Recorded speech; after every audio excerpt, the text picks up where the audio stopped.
Gugu.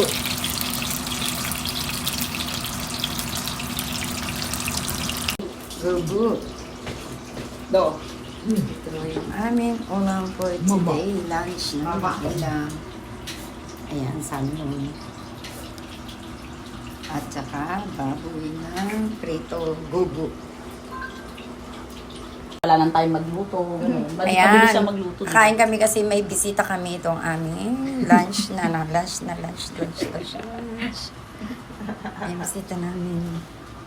Ano? Hi!